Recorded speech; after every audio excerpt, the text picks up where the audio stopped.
¿Hay algún mito que vos creas que estaría bueno demitificar y decir, bueno, esto en realidad no es tanto como se piensa? Somos seres finitos, un sistema abierto finito, no puedes pretender que hacer 1000 series de algo va a ser mejor que hacer 100, por citar un ejemplo. ¿Hay alguna estrategia que le recomiendes a la gente que entrenás o algo como para poder mantenerla en los momentos, viste que hay momentos donde la motivación baja? Lo que yo considero correcto es atar el ir al gimnasio, no a la motivación, que es circunstancial y bioquímica.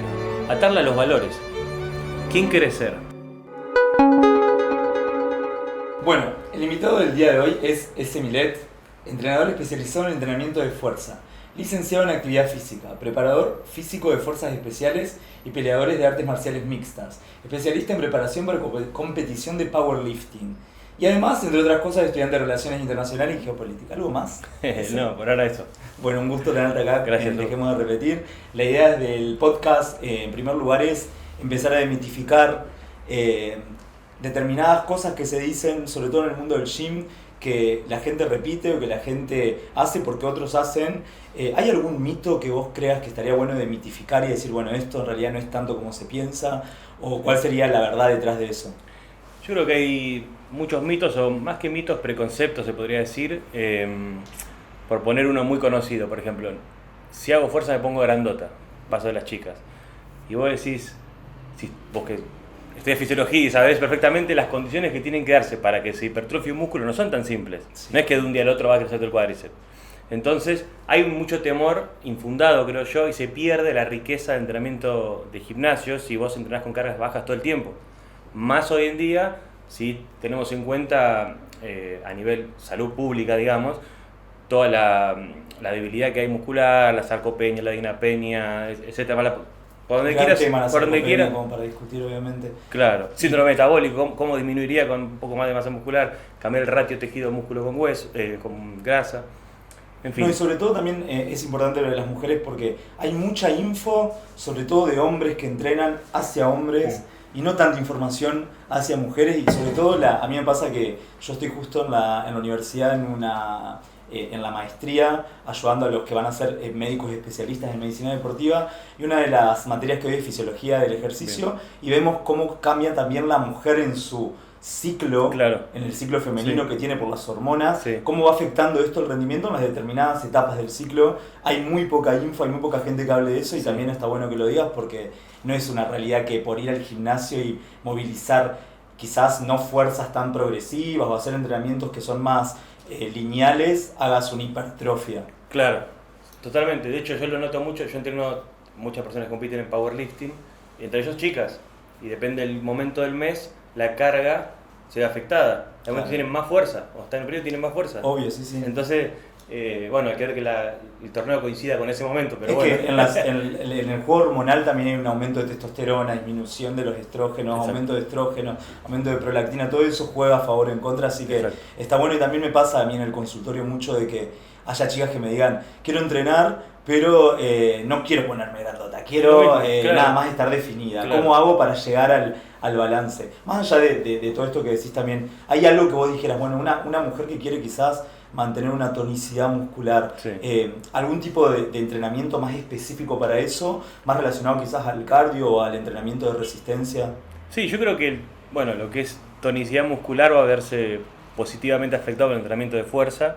El entrenamiento de fuerza específicamente, por definición, tienes pocas repeticiones de varias series, porque si no, bueno, puedes tener vamos por un ejemplo, tenés 100 kilos de sentadilla, vamos por un ejemplo, es, sí, un RM 100 kilos, por poner un ejemplo. Si vos querés trabajar... Un RM, perdón, sería una sola repetición. Exacto, en la que haces el esfuerzo máximo y lo podés movilizar un volumen solo con una vez. Se hacen un test, obviamente no en un principiante, una persona que tiene cierta experiencia en el gesto técnico y necesita acondicionamiento osteoarticular, ahí recién haces la evaluación. No hay que tener los estándares de rendimiento en distintos ejercicios, puedes planificar qué estrato vas a trabajar, si no sería trabajar a ciegas. Claro. Entonces, bueno, pongamos que tenés una sentadilla de 100 kilos a una repetición y querés trabajar la fuerza. Si vos me haces con 40 kilos 15 repeticiones, no vas a trabajar la fuerza, estás trabajando la resistencia. Claro. Si trabajás entre 65 y 85% de SRM, trabajaríamos la hipertrofia. Y más del 85%, más que nada adaptaciones neuromusculares, no tanto estructurales. Entonces, bueno, Depende de lo que quieras trabajar, es el estrato en el que tenés que situar. En el caso de las mujeres que quieren tener tonicidad, creo que lo que más genera tono muscular es el tono basal que haya y la densidad muscular que haya. Vos sabés mejor que yo que vos podés trabajar un músculo y hipertrofiarlo de forma más sarcoplasmática o más sarcomérica, si bien siempre hay de las dos, y eso va muy de la mano con el tipo de estímulo que vos das. Si vos trabajás todo, drop set, todo alto volumen, ¿qué vos guardás? Glucógeno. Claro. Eso no tiene mucha, al tacto, mucha oposición, digamos. Mucha resistencia. Claro, vos para ganar más sarcómero tenés que hacer fuerza. Claro. Entonces ahí ya te está diciendo que si vos querés ponerte duro, que sería lo que la gente entiende como turgente o como... Con más tonicidad o más definido. Tenés que tener más densidad muscular y fuerza. O sea, viene de la mano. Es una mezcla. Es una mezcla de las dos. Entonces, después con respecto a los hombres, otro mito, ¿viste? Más es mejor. Vos ves en la propia psicología del hombre, ¿viste? Querer exigirse más. Hay algo también de competencia individual con Exacto. uno mismo y con los pares. Yo lo veo mucho en el gimnasio, ¿no? En la mirada del que estás haciendo, estás haciendo más peso y vos estás haciendo con poquito peso y te da un poco de vergüenza. Entonces hay como una cosa también de competencia. Y ¿también crees que hay un mito en cuanto a eso? ¿El más es más? Yo creo que uno tiene una ventana de adaptación potencial que va a estar dictada por tu entorno hormonal, tu edad, tu sexo, tu experiencia, si hay fármacos o no, suplementos o no, tu raza. El hecho de que hayas entrenado, cuánto tiempo vengas entrenando. Hay varias cosas que determinan una ventana potencial de adaptación. Eso quiere decir que vos tenés una capacidad finita. Nadie tiene capacidad infinita. Somos seres finitos, un sistema abierto finito. No podés pretender que hacer 1000 series de algo va a ser mejor que hacer 100, por citar un ejemplo. ¿Por qué? Entonces, si más es mejor, un maratonista tendría las piernas así gigantes. Eso lo decía Mike Mentzer, un conocido culturista de la era dorada. Bueno, en el caso de los hombres eso veo, que se exagera el volumen. Y quieren hacer más y más y más hasta quedar exhausto y después hiciste un montón de trabajo que se considera trabajo basura. ¿Por qué? Por la fatiga que generás, y recomponer eso requiere un montón de días que no respetan. Entonces terminás quemando más músculo que generás. Claro, bárbaro. Vamos a hablar bien en cuanto a eso también, el descanso, cuánto es lo recomendable y demás. Se habla mucho de la conexión mente-músculo. Es algo que es un concepto que viene ya ancestral, que hay algo de verdad en eso, que uno lo puede aplicar también. Esto medio que comienza en el culturismo de la conexión mente-músculo. Hoy en día fue llevado a volverse popular, digamos, a hacer algo que la mayoría de las personas hacen. ¿Cómo vos pensás que puede afectar realmente la conexión mente-músculo? Y en tu experiencia, si hay algún tipo de veracidad en eso. Yo lo que creo es lo siguiente. Depende del objetivo y del sujeto. ¿En qué sentido? Si vos estás trabajando la fuerza, ponele que sos un pesista olímpico y querés hacer un arranque. Vos no pensás en sentir los trapecios, no pensás en si el romboide se activó. Vos haces un gesto que unifica un montón de cadenas y vos pensás en mover un peso, no en sentir un músculo. Después, si hay una hipertrofia aparejada, será una consecuencia indirecta del entrenamiento. Entonces, hay atletas que piensan en gestos, no en músculos. Ahora, el culturismo piensa en músculos justamente porque compiten en base al desarrollo muscular. Claro, es la expresión del músculo. Así todo, alguien que no es culturista podría verse beneficiada por tratar de tener una mayor propiocepción, para decirlo de una manera, sobre ese músculo. Te pongo el caso mío, por ejemplo. Yo tengo, por mi inserción del bíceps, una desventaja mecánica a la hora de flexionar el codo con el bíceps, ¿no? Está muy cerca del fulcro, digamos. Claro. Entonces, todo el trabajo se lo roba al antebrazo, en mi caso. Entonces, en mi caso, ese trabajo de bíceps tiene que ser muy a conciencia y ahí sí trato de utilizar más esa herramienta. Pero en líneas generales no lo uso, salvo en casos puntuales. Si hay una persona que ves que le cuesta desarrollar el músculo, bueno, ahí sí buscaría algún tipo de approach un poco más localizado y... ¿Hay posibilidad de alguna forma, digamos, obviamente esto uno logra saber que tiene el bíceps quizás más corto, o yo tenía un compañero con el que entrenaba que le pasaba que las sentadillas de él nunca eran buenas porque también le pasó, la inserción de los gemelos en el talón era mucho más limitada, entonces eso no le permitía tanta movilidad del talón y le afectaba, le afectaba mucho la sentadilla. Me acuerdo que siempre que estábamos entrenando, volviendo un poco a esto de la competencia, me decía, no puede ser que a vos te salga tan fácil, a mí no.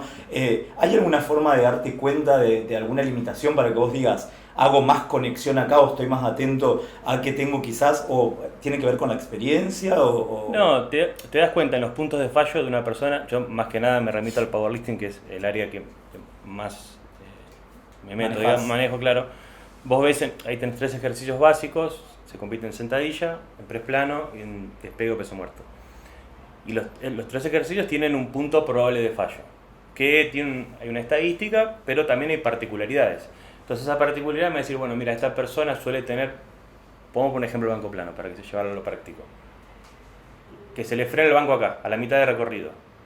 ¿Por qué? Y suele ser el tríceps el limitante en ese caso. Tríceps limitante porque me alejo del eje, tiene un punto máximo de distancia entre el codo y el eje, y después acá cierro. Entonces generalmente uno sale bien y se frena la barra acá, por poner un ejemplo. Entonces en ese caso, limitante sería tríceps. ¿Qué hay que hacer? Darle caña al tríceps. Entonces hacemos un entrenamiento bien específico para esa falencia. Entonces en ese caso sí, es beneficioso conocerse también y... Claro, después las palancas.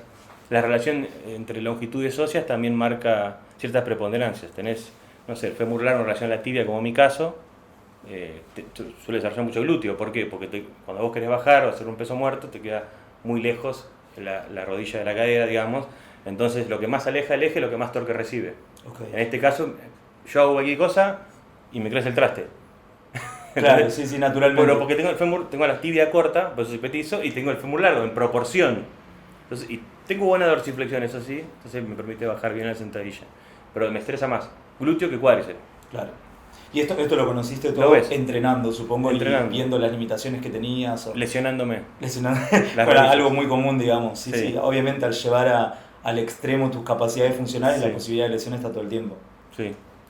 Bien, ¿crees que la sobrecarga progresiva es la variable más importante o la única variable a la hora de determinar fuerza o hipertrofia? ¿O hay algún otro componente que uno puede pensar? No es la única, pero creo que la más importante. Creo que también hay un error de concepto, no digo tuyo en general, sobre que la carga se toma con peso. No.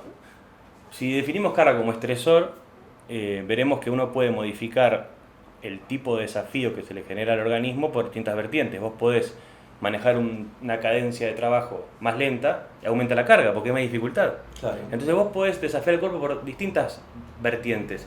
Eso es sobrecarga progresiva. Yo puedo decirte, bueno, si vos hiciste 3 series de 8 con 100 kilos, la semana siguiente haces 3 series de 8 con 100 kilos más lento, o 3 series de 10 con 100 kilos. O le agregás con alguna dificultad, supongo, al ejercicio. O modificás el ángulo, claro, por ejemplo.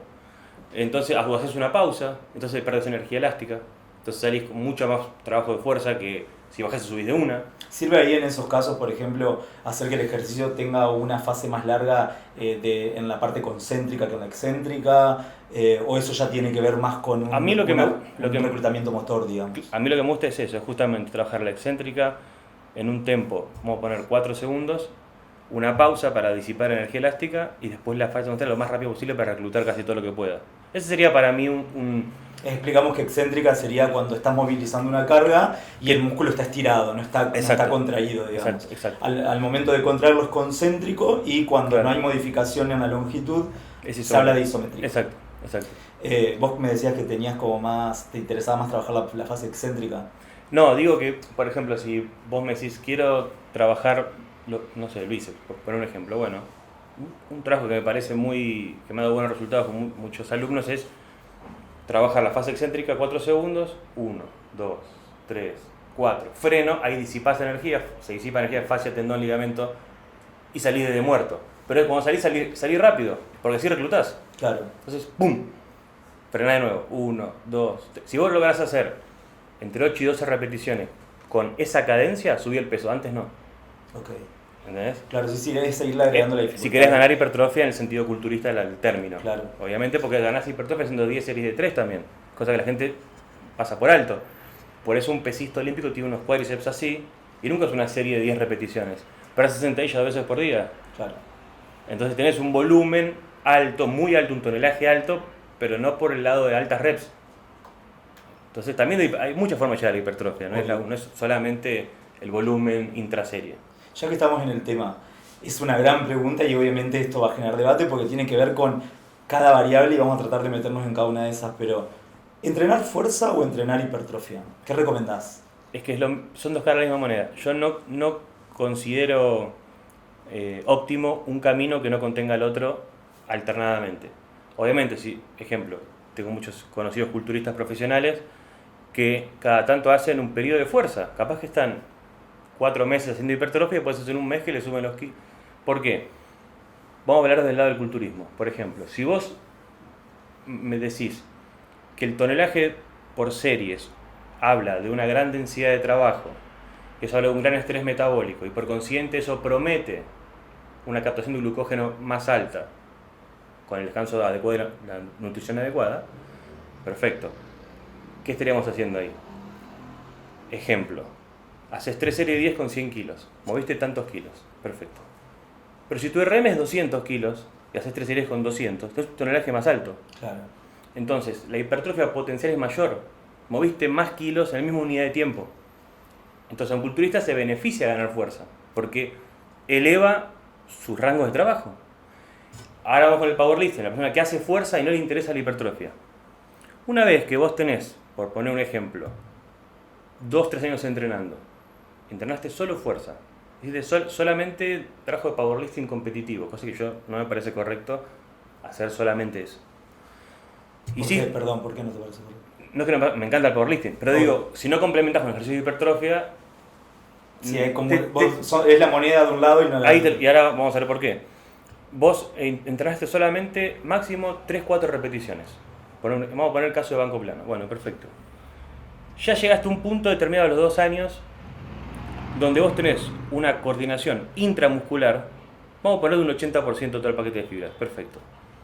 Una vez que ya llegaste a tener esa maestría en el gesto y tenés encima una coordinación intermuscular muy buena, o sea, tu gesto técnico es bello, se ve bien, la única forma que ganes más fuerza es ganando más músculo.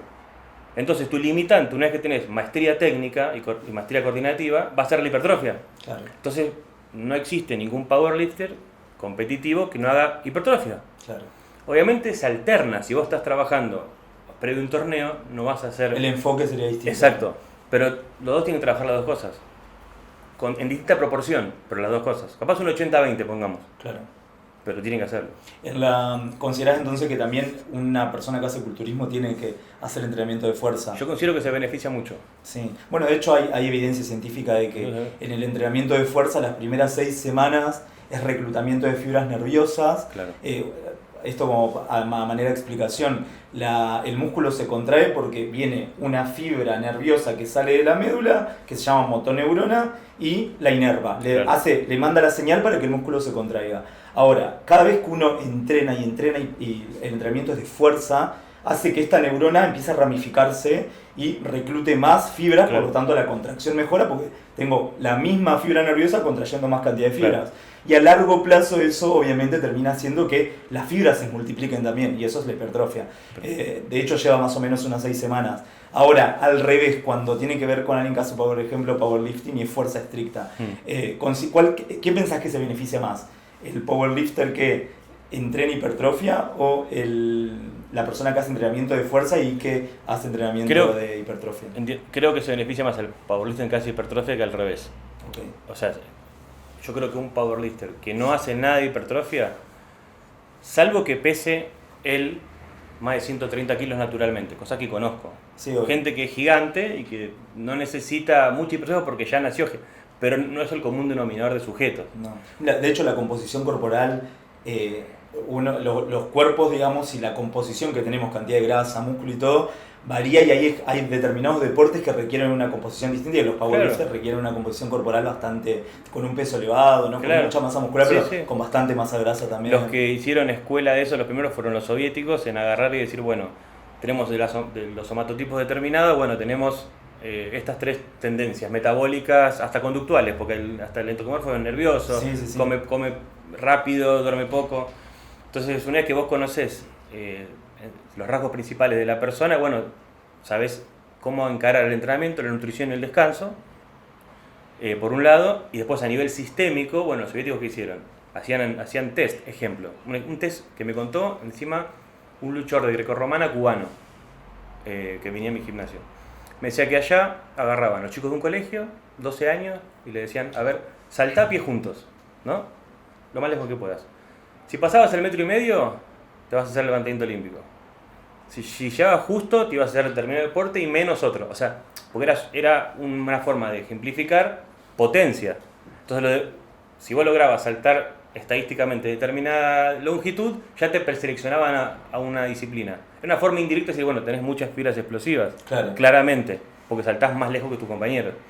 Entonces, a nivel sistémico, está bueno conocer. Claro, Después uno, si se quiere dedicar a algo a lo que no está construido, yo pienso que la disciplina termina venciendo a la genética, pienso yo. Coincido. Eso, que nadie se desanime porque no se sienta construido para una disciplina. De hecho, los somatotipos de los que hablas vos, que son esta clasificación muy famosa además en el mundo del gimnasio y muy repetida, también Muy tiene repetida. que ver mucho con esto de que hemos Sí, repetir porque se habla mucho de endomorfo, mesomorfo, Sí. ectomorfo. Sí. No, si sos ectomorfo te va a costar ganar músculo. En realidad los somatotipos están medio superpuestos, Exacto. generalmente convivimos dentro de un solo cuerpo, puede haber dos somatotipos, puede ser Sí. ectomorfo y mesomorfo, hay una composición de ambos, digo. Sí, sí, sí. Pero también es verdad que en lo que se ha investigado, ¿qué es más beneficioso? Por ejemplo, tratemos de ponerlo en situaciones claras. Un ectomorfo, ¿no? La persona que tiene a ser más longilínea, Sí, más sí. delgada, más alta. ¿Qué recomendás vos, por ejemplo, teniendo en cuenta esto, ¿no? De que no somos solo una cosa, pero si tuvieras una persona que es predominantemente más alta y alta, por ejemplo, ¿qué tipo de entrenamiento? Bueno, hay gente que, si bien como vos bien decís, en lo que es la somatocarta o la proporción de estos tres grandes grupos, todos tenemos un poco de cada uno, nadie es puro de algo. Sí es verdad que ves gente que lo ves caminando y decís, este tipo es, no sé, mesomorfo, porque ya nació con los hombros así, no sé. No es lo más común que la gente sea ya visualmente de un pero bueno, pasa, me ha tocado gente así. Entonces, en el caso del ectomorfo, como decís, el entrenamiento con el que es puro ectomorfo, que suele ser longilíneo, delgado y demás, es un entrenamiento corto, no tiene sustrato, es una persona que no tiene sentido superar los 45 minutos de entrenamiento. Okay. Y esos son personas que son cebadas en el sentido, quieren entrenar, el ectomorfo quiere sí, porque quiere aumentar la masa muscular. quiere exigirse, y si no, menos es mejor para ellos. Esa sería una recomendación, menos es más. No entrenen con tanto volumen intrasesión porque después no van a poder reponer lo que rompieron. Claro. Y van a estar siempre igual, van a ganar fuerza, van a ganar tono muscular, porque van a venir de las adaptaciones neuromusculares, pero no van a ganar estructura nunca. Entonces, entrenen más corto, intenso, pero corto. No tanto cardio, ¿no? También. Claro, no, Obviamente. olvídate. Sí. Suele ser también algo común como la confusión de, pero hago cardio, no hago cardio, o haciendo cardio quizás pierdo músculo, bueno, Claro. entra dentro de todos los mitos. Y para alguien que es más endomorfo... Y el endomorfo, lo contrario. Se banca el volumen. El endomorfo se banca el volumen y responde bien al volumen. O sea, Okay. lo contrario. Y acá el cardio sí estaría recomendado, Exacto, obviamente sí. para oxidación. Obvio, sí. Bárbaro. Sí. En la era de la información instantánea, hay mucha información, de hecho hay información, entras a TikTok y hay información, entras a Instagram y hay información, entras a Internet o a ChatGPT y hay información. ¿Cuál sería el error más común que ves dentro del gimnasio cuando la gente está entrenando? Que por ahí te pasa de estar entrenando a alguien y ves que al lado hay un pibe entrenando y decís, ¿cuál es el gran error? El error es copiar, creo yo, ¿no? El error es copiar metodologías o sistemas o de deportistas que vos ves desarrollados sin pensar que, primero, esta planificación que están haciendo no lo hicieron el día 1, primero, y segundo, que está hecha porque a ellos les sirve. Entonces creo que siempre va a ser mejor que hagas un entrenamiento, obviamente, con una lógica interna, pero si no tiene lógica externa, o sea, relativa hacia vos, se queda corto. Cuando vos diagramás un entrenamiento, tiene que tener el entrenamiento una jerarquización de los ejercicios, un orden, una duración, un descanso, una cadencia, una técnica, variables intrínsecas. ¿Cuáles son las extrínsecas? Y si se pueden adaptar al sujeto. Yo tuve un entrenamiento que te lleva 3 horas y vos tenés que atender acá y no lo puedes hacer. Entonces no tiene sentido que lo diagrames así. Entonces eso desde lo situacional y después desde lo biológico, digamos, también tiene que atender esas particularidades. Entonces copiar una planchuela de entrenamiento de Ronnie Coleman no tiene sentido. Yo lo veo mucho en powerlifting. Pibes que son, por ejemplo, delgaditos, jóvenes, que le meten un montón de peso y trabajan a una repetición. Y yo a veces le digo, mira, yo me lesioné por hacer eso, le digo.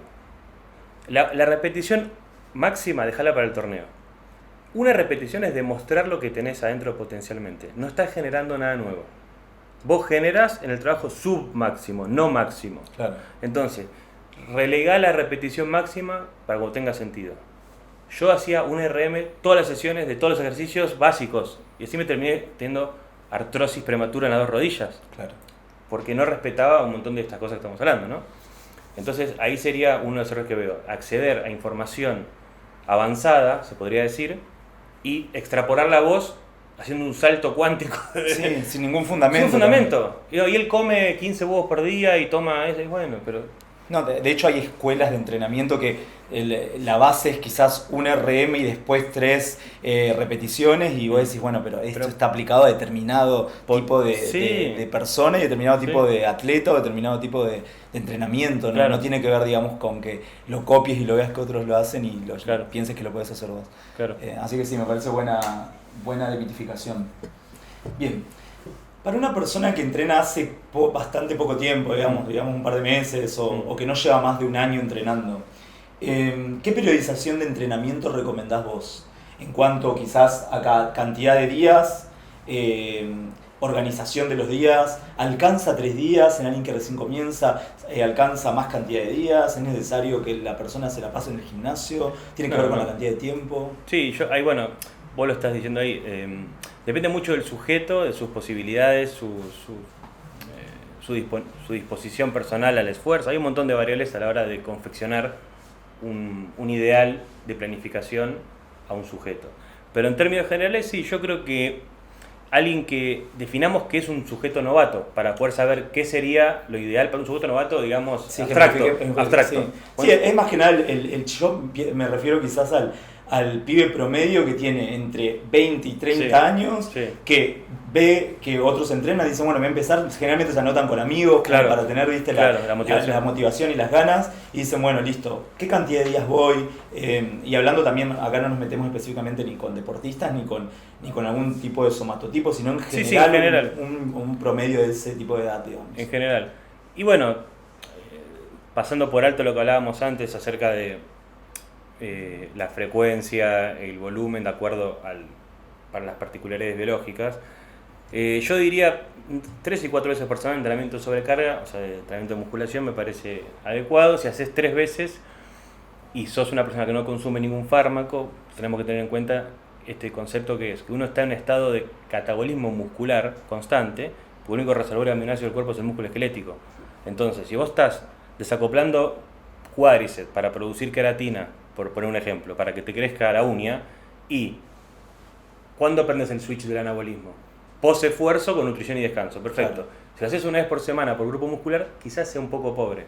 No digo que no sirva, pero sea un poco pobre. La rutina Wader fue hecha para el culturista con dopaje. Claro. Hacer 7 ejercicios de pecho una vez por semana. ¿Está bien? ¿Por qué? ¿Qué hace el fármaco? Amplía la ventana de adaptación. Vos podés perfectamente destruir, entre comillas, un músculo que sabés que después estás 24 horas captando nitrógeno, aminoácidos y el cuerpo está todo el tiempo produciendo músculo. Si es sano o no es sano, lo vemos después. Estamos hablando ahora de la utilidad de la rutina. Bueno, claro. Entonces, en el caso de una persona que esté iniciando, yo creo que una frecuencia 2, o sea, 2 estímulos semanales, carga y descarga, no iguales. Carga y descarga, si no iguales también sería sobreentrenamiento. Carga y descarga de un estímulo. Ahí, ¿qué haría yo? Repetiría, por ejemplo, sentadilla 2 veces por semana, lunes y jueves, ponele. Ok. Haciendo un día carga y otro día descarga. Un día carga y un día descarga, exactamente. Ok, ese sería un buen enfoque, digamos. Ese fue un enfoque. Y tendrías, por eso, tío, 3 días quizás te quedas un poco corto. Lo podés diagramar, tengo gente que da 3 días y progresa, pero idealmente sería... ¿Y el descanso entre los días? ¿Consideras hay gente que quizás también por cuestiones de trabajo o facultad diagraman toda esta planificación lunes, miércoles, viernes, ponele. Generalmente el principiante comienza con 3 días. ¿Cuál sería el descanso? ¿Está bueno que hagan los 3 días seguidos, que haya un día de Bueno, eso también determina cómo estructurás, porque vamos a suponer que vos, por cuestiones laborales o de estudio o lo que sea, tenés que entrenar lunes, martes y miércoles de la semana, por poner un ejemplo. Y bueno, tenemos que hacer que los días no se superpongan en el tipo de fatiga que generó y en el tipo de músculo que tocaste, digamos, ese día. Entonces habría que coordinar eso. Si vos tenés un día de descanso, en el medio tampoco es que vas a estar fresco como una lechuga para hacer el mismo músculo. De hecho, se estipula 72 horas mínimo para decir, bueno, hay una recuperación. Hay una recuperación, sí. Claro. Entonces, se eliminan también todos los productos de desecho que se producen Exacto. por el metabolismo y la contracción, ¿no? Claro. Ácido láctico, Sí. falta de calcio, etcétera. Exacto. Respecto al entrenamiento de abdomen, que es algo que también con el tiempo a mí me fue pasando que fui entendiendo que el abdomen se entrena quizás con entrenamientos que requieren quizás grupos musculares más complejos o como un backup Claro. de otros músculos y no específicamente. A mí me pasa que yo particularmente no entreno específicamente, pero bueno, llevo mucho tiempo entrenando. Generalmente los principiantes van y hacen abdominales. ¿Tiene utilidad entrenar abdomen exclusivamente? ¿Sirve más como para hacer que, por ejemplo, una sentadilla sea más fácil de movilizar el peso? ¿Cuál es tu recomendación respecto al entrenamiento de abdomen? Yo creo que el abdomen tiene dos formas de encarar el análisis. Por un lado lo tenés en el punto de vista estético o visible, y después lo tenés como parte de la zona media o el core, que no es un lugar en particular, sino un concepto. ¿Cómo estabilizás y sinergizás los dos, tren inferior y tren superior?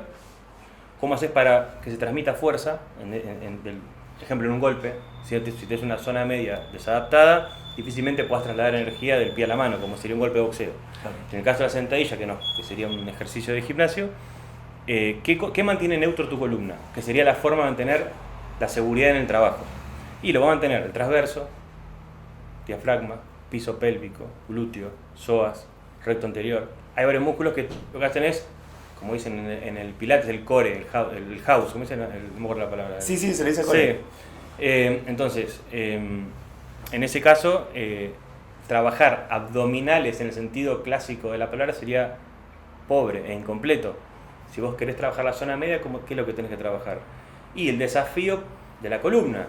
Ejemplo, ejercicios que lo que hagan es forzarse a la flexión lateral y vos tener que mantener la neutralidad. Forzarte a la hiperextensión y mantener la neutralidad. Como antigravitacional, digamos. Y antirrotatorio y antiflexión. Bueno, todo eso sería, cuando vos trabajás que la columna no se modifique en sus curvaturas naturales, estás trabajando este concepto de zona media, que no es un lugar en particular. No, son muchos músculos. Entonces, pero desde el punto de vista de lo estético y no creo que tenga sentido hacer todos los días abdominales, por ejemplo.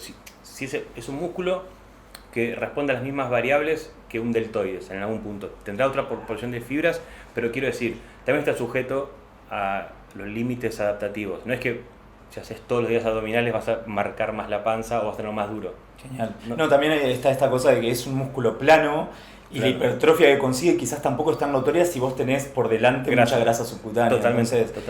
También se trata también de un juego, ¿no?, entre la grasa subcutánea y el músculo que está detrás. Claro. ¿Hasta qué punto lo podés hipertrofiar? Si adelante hay mucha grasa, no va a ser notorio. Nada, sí. O sea, lo recomendado quizás sería hacer entrenamientos de abdomen más funcionales. Más funcionales, claro. Y no tanto buscando el resultado estético. Exacto.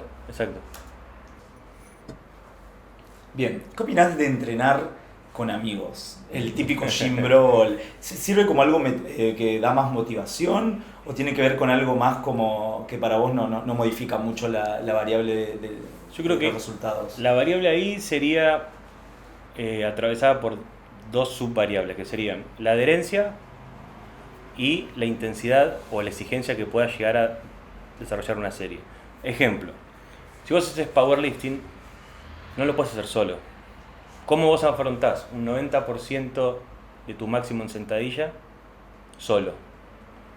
Poder hacerlo podés, pero llegás a fallar porque pisaste mal y te quedás abajo, o en un banco plano. Entonces, hay ciertos rangos de trabajo que solo no existe directamente, no se hace solo. Suele ser un limitante. De hecho, a mí me pasa que quizás si quiero movilizar más fuerza y estoy solo, es la inseguridad de si me llega a caer la barra encima y no tener a alguien atrás que te la sostenga. Totalmente. De hecho, está más que estudiado que como somos seres gregarios, se estudió que en pesistas olímpicos había hasta un 5% de rendimiento acentuado si te estaba viendo alguien o si estaba solo.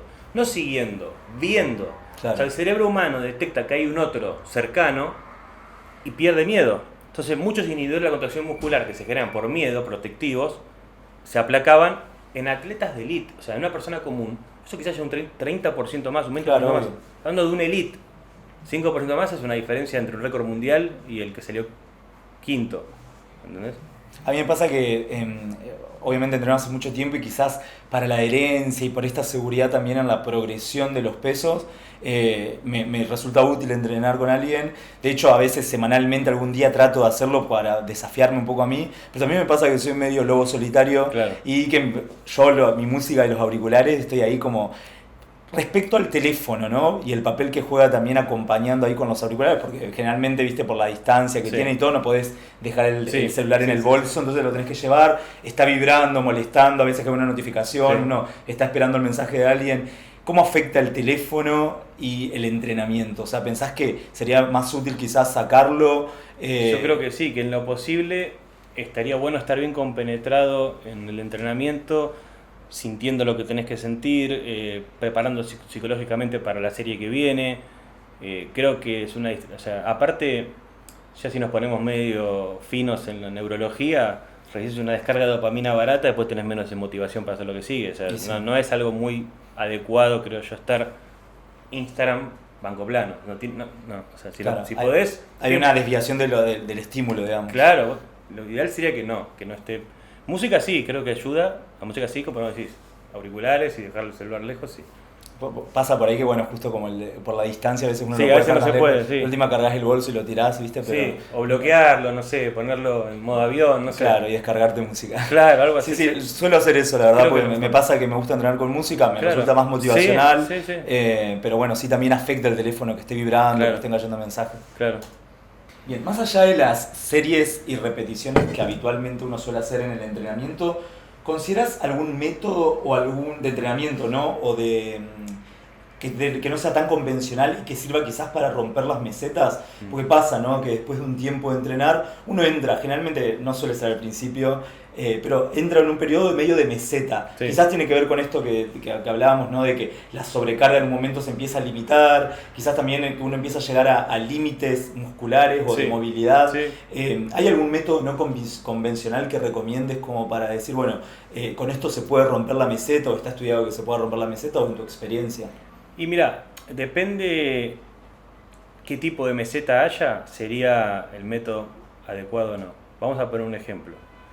Suponete una persona que, como vos bien decís, no logra hipertrofiar. Y vos venís con una planificación basada en series y repeticiones. Vamos a hacer un paréntesis igual y decir por qué entrenamos con series y repeticiones. Es algo que uno no se pregunta nunca. ¿Por qué hacemos 3 series de 10? Sí, ¿por qué dividimos? ¿Por qué dividimos? Bueno, eso comenzó, las 3 series de 10, con Dr. Thomas Delorme, un fisiólogo como vos, que en la Segunda Guerra Mundial agarró soldados que estaban postrados y se dio cuenta que la sarcopenia producida por estar postrados acercaba la mortalidad en los soldados. Entonces dijo, no, pará, el tejido muscular tiene un papel importante en el postrado. Bueno, ¿cómo hacemos para que no pierda tejido muscular un tipo que acaban de apuntarle una pierna y está en una cama? Bueno, él diagramó que si vos hacías una serie de 10 repeticiones al 50% del máximo para ese músculo, la segunda al 75%, la tercera al 100%, generaba una hipertrofia muscular y una ganancia de fuerza que mantenía. Ese método tiene 70 años, casi 80. O sea, obviamente el 3x10 fue superado en gran medida, por más que somos la misma biología que siempre, ¿no? Pero bueno, el método fue superado con métodos más modernos y quizás más justificados. Pero bueno, viene de ahí el 3x10. Y entrenamos en series y repeticiones, ¿por qué? Porque es una manera cómoda y accesible de mensurar estrés. A ver, vos ves una persona que hace anillas, tiene un torso perfecto, y él no hace 3 series de 10 de anillas, ni 3 series de 5, hace anillas. Y el cuerpo que surge es la consecuencia indirecta como el del pesista que tiene una pierna así. ¿Por qué?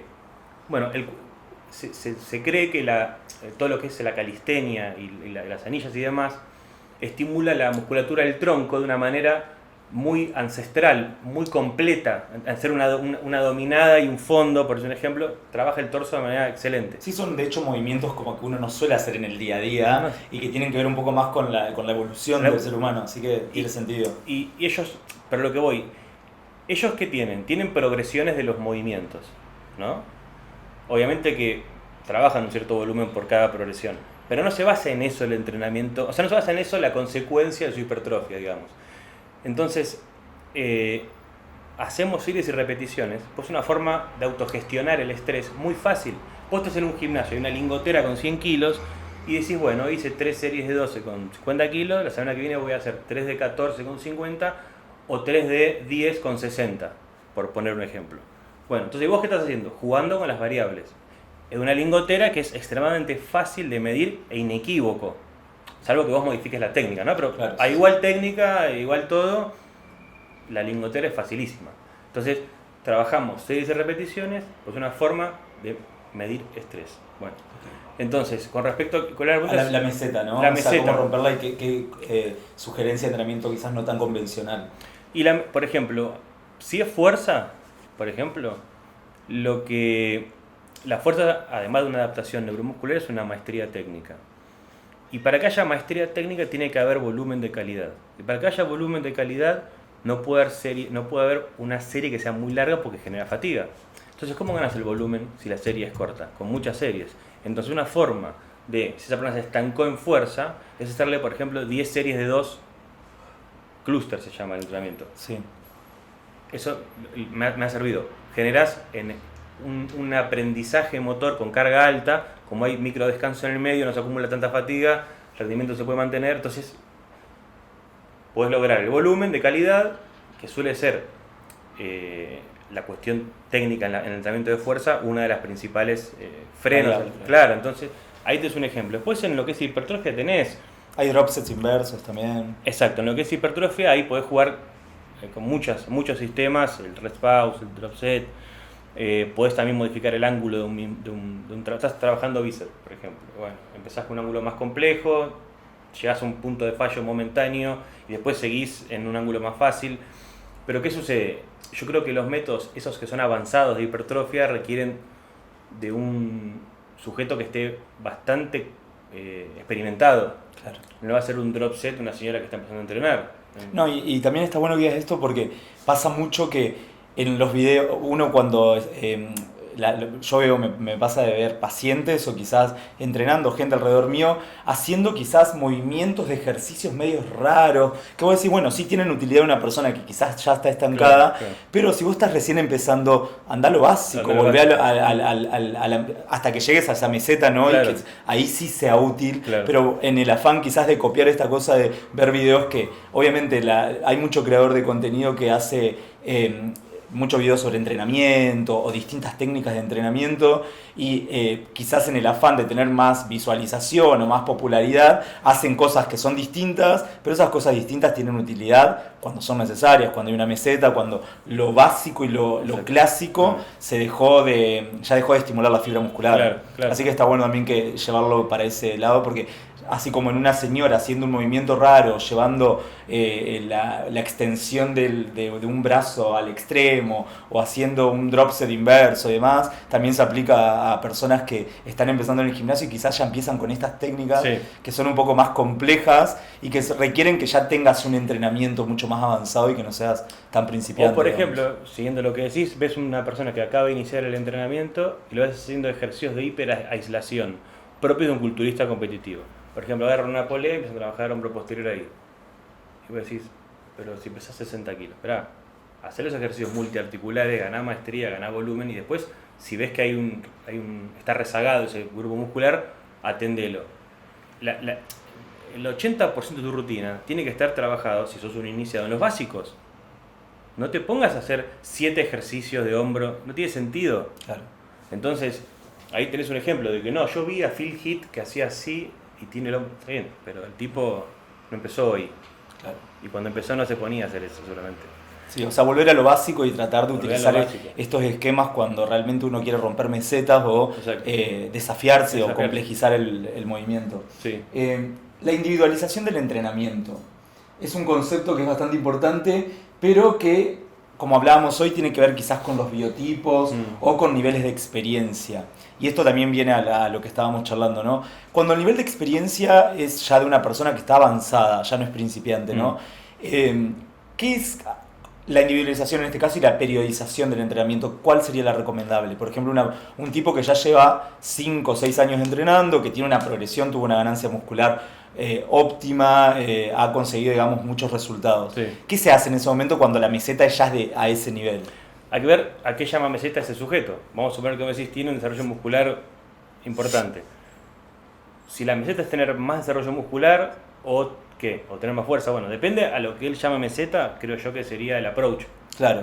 Y el approach va a venir con un nivel de complejidad adecuado al nivel de desarrollo y las posibilidades técnicas y metabólicas y situacionales de la persona. Llevémoslo a un tipo quizás que vaya a entrar en el gimnasio, sí, y que consiguió ya la hipertrofia muy marcada, y es recomendable quizás ahí ya empezar a hacer entrenamientos más que tengan que ver con la fuerza específica, que obviamente a largo plazo va a ser más hipertrofia, pero como para generar el desafío. Yo creo que en ese caso, vamos a poner una persona que va al gimnasio hace años, come bien, suplemento anónimo, tiene un desarrollo muscular interesante, le vendría bien un trabajo de fuerza, creo yo, porque complementaría, primero, un sector que se estaba perdiendo del trabajo muscular, que son estas fibras que solo se activan con determinado nivel de ejercicio, que no lo vas a terminar de reclutar si trabajás 4 segundos, pausa. No, estamos hablando de que si querés reclutar todas las fibras, vos me corregirás, son más de 100 ejercicios que tiene que haber mínimo para que se recluten todas. Entonces, por el principio de la talla creo que se llama. Sí, es muy complejo. Muy complejo. Entonces, bueno, lo que quiero decir es una persona que trabaje la fuerza o la potencia se vería, creo yo, complementado de una manera muy integral. ¿Y qué ganaría en términos prácticos una persona que ya tiene hipertrofia? Y va a ganar más dureza. Después te relatan que tienen mejores inserciones musculares. Ellos se ven como si estuviese el músculo más redondeado, más clavado, como tienen más fuerza. La gente que ya venía haciendo hipertrofia después me relata ese tipo de adaptación. Y después, como te digo, como hablábamos antes, si se elevó su fuerza, su rango de trabajo de hipertrofia va a ser más alto, a posterior. Claro. Entonces promete una potencial hipertrofia mayor. Bien. Pero sí, creo que sería por ahí, depende del sujeto a qué llama meseta, si usa una meseta de hipertrofia, una meseta de fuerza o de qué. ¿Cuál es tu opinión sobre la frecuencia de entrenamiento para determinados grupos musculares? ¿Hay alguna frecuencia mágica, digamos, como para... Hablemos específicamente, quizás podemos dividir tronco superior y tronco inferior, que obviamente los músculos en los miembros inferiores son músculos más largos, con más cantidad de fibras. Frecuencia para piernas, frecuencia para bíceps, frecuencia para espalda, para pecho. Yo creo que la frecuencia tiene que estar relacionada sí o sí con el volumen y la intensidad. Entre las tres, esa tríada, va a estar la planificación, mayormente. Entonces, si vos tenés una frecuencia muy alta, no podés tener un volumen alto nunca en cada sesión. Porque si tenés frecuencia alta y volumen alto, estás haciendo 500 series por semana. Claro. Y que decíamos, superar la ventana de adaptación. Ya, entonces, fatiga muscular, etc. Si uno sube mucho, tienen que bajar los demás. Entonces, vos podés hacer una frecuencia 3 de sentadilla, como un pesista olímpico. Pero ¿cómo hacen ellos? Capaz, día 1 trabajan hasta el 75%, día 2 hasta el 85-90 y día 3 descargan el 60%. Podés hacer eso. Quizás no en un principiante, ¿no? Pero se puede. Eso por un lado. ¿Qué es lo que quieras buscar? Te va a decir cuál de las tres, de esta tríada, tiene mayor preponderancia. Si vos querés, una persona que quiere ganar hipertrofia, decís, bueno, creo que la variable volumen, ¿no?, va a estar bastante solicitada en este objetivo. Entonces, así todo, vos tenés una rutina de, por ejemplo, 13 por semana. Bueno, si vos decís el lunes hice todas las musculaturas extensoras de pecho, hombro, tríceps, por poner un ejemplo. Hiciste un volumen alto en esa sesión, no puedes hacer el miércoles lo mismo. Quizás recién podés tocarlo, como decíamos antes, cargando el viernes. Entonces, si es una persona natural y una experiencia media de entrenamiento, yo diría frecuencia 2 en todos los músculos. Okay. Eso diría yo. Ahora, después tenés una proporción de fibras en cada músculo. Eso ya te determina una capacidad de absorción de trabajo. Hay músculos posturales que tienen mucha capacidad de tolerancia al esfuerzo. En ese caso, gemelo, cuello y antebrazo, podés hacer todos los días quizás. Porque es difícil que acumule fatiga en un gemelo, salvo que vayas a una clase de boxeo que nunca fuiste, saltaste la soga 10 minutos y te fuiste acalambrado. Pero sacando eso... No, sumado también a que está estudiado que, por ejemplo, los gemelos son de los músculos que más tienen la capacidad quizás de obtener energía de tipo oxidativo, más lento, entonces claro, son músculos que son bastante adaptativos. Entonces, estás trabajando gemelos, por un ejemplo paradigmático. No vas a trabajar el gemelo con la frecuencia del pectoral. El gemelo tiene otra composición, otra función también. Entonces, ese va a requerir más frecuencia, ya en sí mismo, por la misma constitución del tejido. Entonces, podés hacer gemelo una vez por semana, no creo que haya mucho cambio. Ok. No creo. Es un músculo que está diseñado para el andar, para la transmisión de energía. Tiene un montonazo de condimentos elásticos. Entonces, tenés que trabajarlo a conciencia, con buenas pausas, mucho volumen o mucho peso, o las dos juntas, y frecuencia. Tenés que atacarlo. Influye también un poco la genética, ¿no? En este caso, Sí. que el gemelo suele ser bastante notorio en personas que quizás no entrenan Y gemelos, tienen tienen el gemelo así, y alguien que quizás se mata entrenando el gemelo y tiene el gemelo más chiquito. Las inserciones ahí juegan un papel tremendo. Importante. Tremendo. Volumen de entrenamiento. ¿Cómo pensás que una persona puede determinar un volumen ideal de entrenamiento sin conocerse, ¿no? ¿Tiene que ver con el RM? O sea, ¿cómo puede aprender a manejar el volumen del entrenamiento? Es una excelente pregunta. Y la consecuencia de haber hecho de más en el entrenamiento la podés saber con un análisis de sangre. Lamentablemente, si tenés una serie de hormonas del estrés muy elevado, 2 días después te habrás pasado, solamente te pasaste. Entonces no hay un método directo para saber cuánto volumen es el ideal para una persona, pero sí hay estudios que te dicen cuántas series en un determinado porcentaje de la población son las que mejor resultado dieron. Entonces, bueno, se habla en una cantidad de series por semana, vamos a poner entre 8 y 15 series por músculo por semana, sería como el estándar.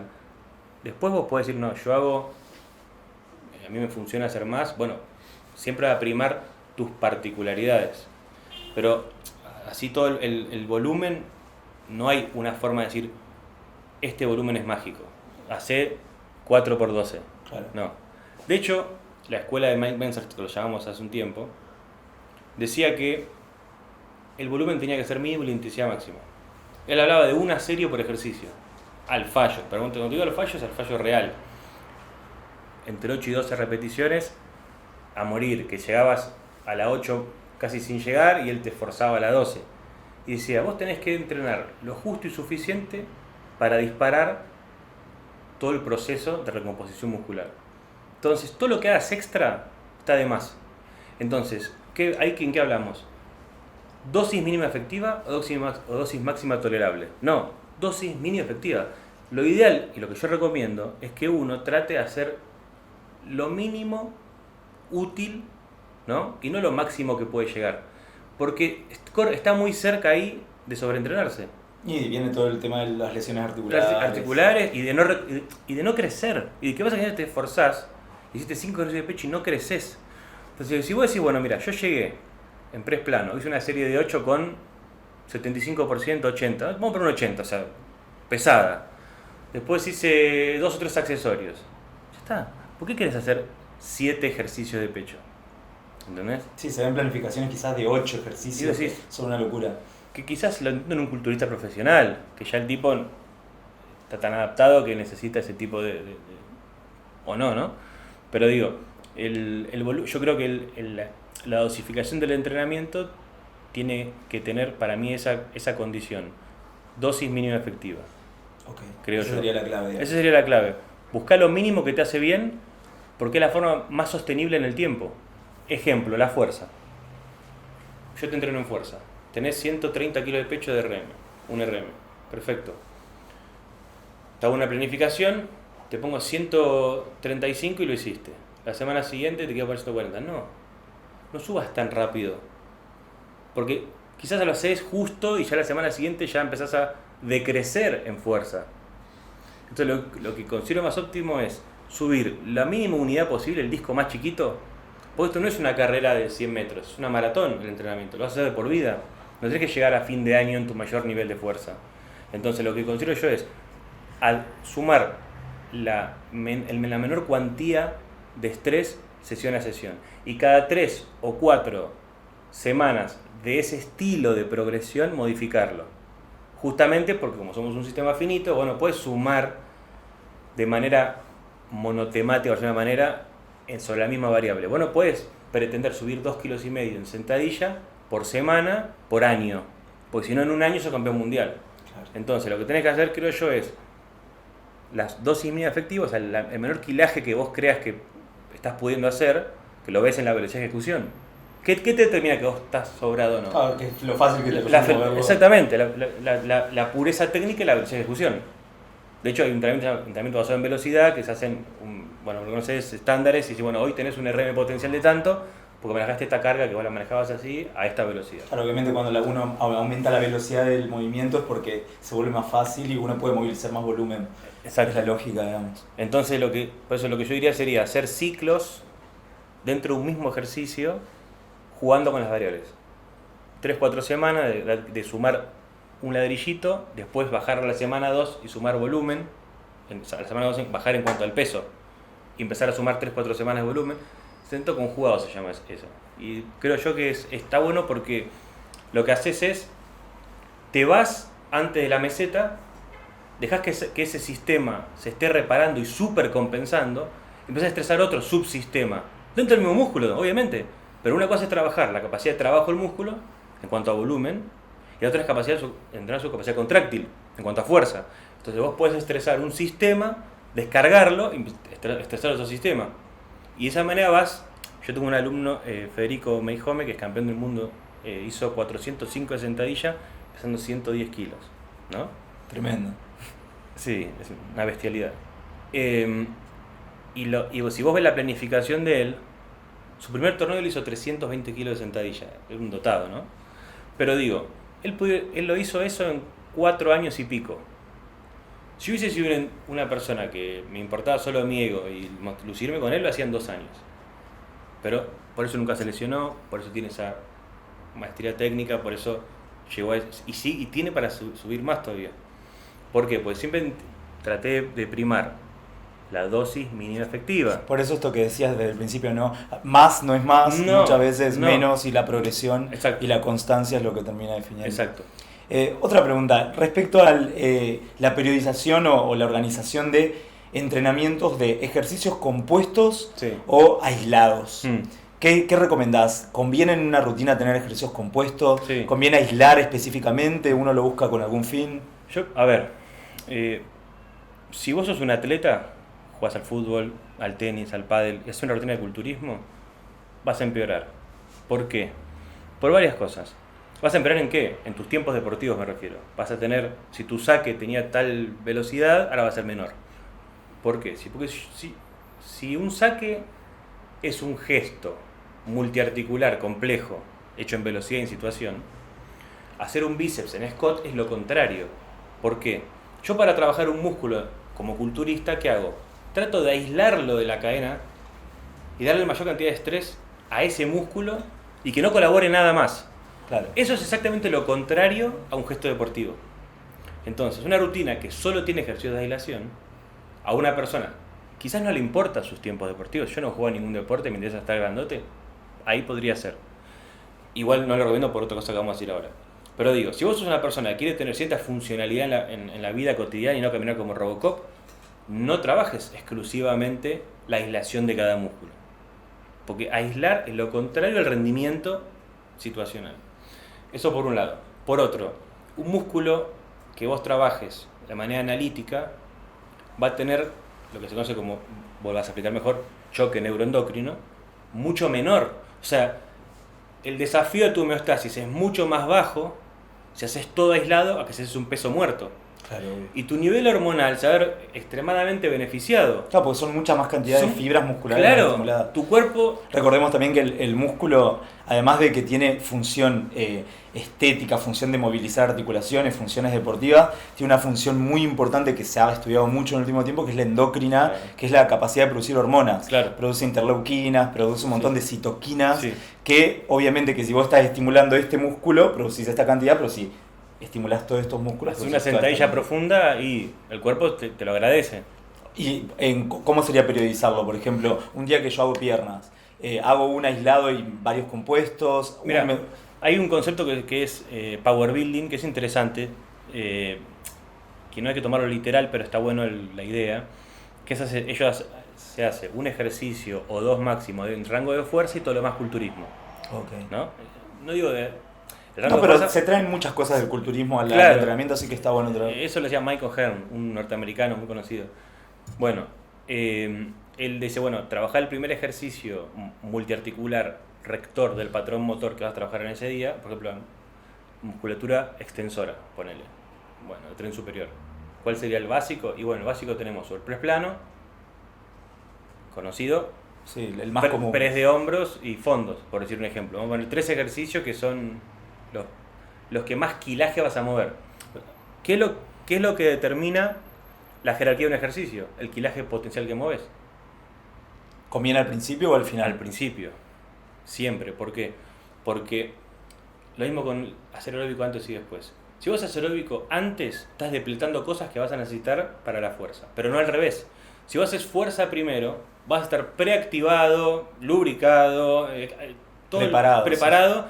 y vas a correr igual o mejor. Pero no al revés. Si haces una maratón y después querés hacer pesas, no vas a poder hacer nada. Pero si haces un poquito de pesas, una activación. De hecho, los competidores que yo tengo, les hago hacer 6 horas antes de la pelea una activación en el gimnasio. Se recomienda unas 6 horas de Sí. diferencia entre la parte más catabólica o de Exacto. cardio y la parte más anabólica. Una activación cortita. Cargada de potencia, lanzamientos, algo de zona media, listo, andate. Ya está, sí, ya está. Eso es así, vos sabés, las hormonas. Estrés, estresor, se depleta. Y en el mismo día tiene un ciclo que supera el estado basal, de manera aguda y muy momentánea, pero que coincida con la competencia. Entonces vos decís, che, estoy mejor que antes de hacer el ejercicio, en términos de potencia, velocidad, predisposición y demás. Entonces estás jugando ahí con esa capacidad del cuerpo de volver al equilibrio y supercompensarse, digamos. Vos la pregunta, ya me olvidé. De aislamiento. De aislamiento. ¿Qué conviene, digamos, tener entonces ejercicios compuestos? Yo creo que sí, que lo ideal sería hacer un ejercicio compuesto al principio, donde estés más fresco, trabajes ahí rangos de intensidad mayor y después hagas ejercicios accesorios en rango de volumen y además analíticos con esas cadencias que hablábamos antes. Entonces, en el primero no lo trabajás pensando en qué músculo sentís, trabajás pensando cómo mueves el peso. Y en el otro es exactamente lo contrario, en los otros 3. Entonces, la rutina, si tiene 1 hora, quizás pasás media hora en el básico, entre que calentaste y terminaste. Y después de los otros con descansos cortos, incompletos quizás los descansos, buscando saturación, estrés metabólico, que sea un buen contraste dentro de la rutina. Creo que eso está bueno. Es bien complementario. Es bien complementario. Entonces, haces sentadilla y después te haces, no sé, sentadilla búlgara, jaque y camilla. Ya está. Y te vas. O sea que arrancamos por los complejos, finalizamos Sí. más por los aislados. Salvo que estés lesionado, ahí al revés. En mi caso, por ejemplo, si vos tenés una lesión articular, yo tengo, por ejemplo, ¿Todos tenemos algo en la rodilla o en el hombro? tengo osteocondritis bilateral, ambas trócleas femorales, una operación, mosaicoplastia, bueno, no importa. A mí me beneficia por esa clásica inhibición del vasto interno que viene con el trauma articular de la operación, de la intervención quirúrgica, me sirve hacer al revés. Hago los ejercicios de aislación porque tengo el cuádriceps dormido, como desacoplado de toda la cadena nerviosa y proprioceptiva. Entonces lo llamo a trabajar, lo activo y después hago el básico. Y me evita el dolor porque estoy lubricado, activado, ¿entendés? Entonces en ese caso, al revés. Si estás lesionado, entrená lo chiquito y después lo grande. Y si estás bien, entrená lo grande y después lo chiquito. Perfecto. La motivación es fluctuante. ¿Hay alguna estrategia que le recomiendes a la gente que entrenás o algo como para poder mantenerla? En los momentos, viste que hay momentos donde la motivación baja, ya sea por algo personal o porque simplemente el entrenamiento empieza a tener esta cosa de falta de motivación. A mí no me pasa porque amo esto, Claro. es muy raro, muy de vez en cuando, algún día en el que estoy medio enfermo, Sí, pero sí. suele pasar Sí. cuando uno entrena a una persona o a mí me pasa con mis pacientes, de qué herramientas usás para motivarlos o qué recomendás. Es interesante la pregunta y creo que hoy en día es un desafío la motivación porque vivimos una época en donde la frustración está a la orden del día, vivimos una hiperestimulación de muchas cosas, desde el sabor hasta la dopamina, hasta las redes, lo que vos quieras. Entonces es difícil llevar a cabo grandes empresas, o sea, grandes desafíos que encima sean en el tiempo, una carrera larga universitaria, hoy en día menos gente la lleva a cabo, pues no, ¿cómo estudiar 10 años? Sí, lo rápido y Lo lo que dé satisfacción instantánea. Exactamente. Y el entrenamiento, si llegas a una meseta o se pone difícil, la satisfacción no es instantánea. Obvio. Entonces lo que yo considero correcto es atar el ir al gimnasio, no a la motivación, que es circunstancial y bioquímica. Atarla a los valores. Cómo vos reflejas tu identidad en parte en el entrenamiento. Cómo esa estructura de valores, vuelvo a la redundancia, en donde vos le digas a la persona, ¿quién querés ser? Si vos te eximís del entrenamiento ese día, estás siendo un poco menos. Porque vos ya me dijiste, en estado de tranquilidad, que querías un cambio en tu vida, querías estar mejor, querías sentirte orgulloso de tu cuerpo, o menos avergonzado, o más saludable, o lo que quieras. Perfecto, eso es válido, es respetable. Entonces yo creo que vos no te estás respetando si vos no llevas a cabo ese tipo de desafío. Entonces trato de pinchar a los alumnos, no desde dale, no se acabó, no, sino de qué charla tuvimos. Claro. También que llevarlo cuál era el objetivo, ¿no? Que a veces uno en el camino se pierde el objetivo. El objetivo, pone que sí, yo quiero tener más músculo. Es un objetivo quizás, no digo decir vacío, pero menor en relación a superarme, independientemente en qué área, en el conocimiento, en el entrenamiento, en lo que sea. Entonces, no creo que solamente haya que motivar a la gente con la foto final, sino con todo eso que consigue el carácter cuando lleva a cabo la misión, digamos. Entonces, y también un poco el camino, ¿no? O sea, todas las cosas que fueron pasando en el medio como para que vos veas también la transformación. A veces, cuando uno está en un punto donde avanzó, le cuesta mirar para atrás y decir, bueno, ya avancé un montón, conseguí un montón de cosas. Hay un fisiólogo que vos lo debes conocer, Andy Huberman, es hace neurofisiología. Es hijo de un físico argentino, Humberto Huberman, por eso toma mate y habla del mate en sus podcasts. Y él explicaba algo muy interesante que le dice Dopamine Prediction Error, error predictor de dopamina. Y él decía, cuando uno comenta una meta constantemente y se ve la foto de Arnold Schwarzenegger en la casa y hace así, qué sé yo, ¿qué pasa? Tu cerebro está vivenciando virtualmente el objetivo. ¿Y eso qué hace? Gasta dopamina. Tu pool de dopamina es menor. Entonces, ¿qué quiere decir él? No se lo digas a nadie y no te visualices llegando. Visualizate disfrutando el trabajo para llegar.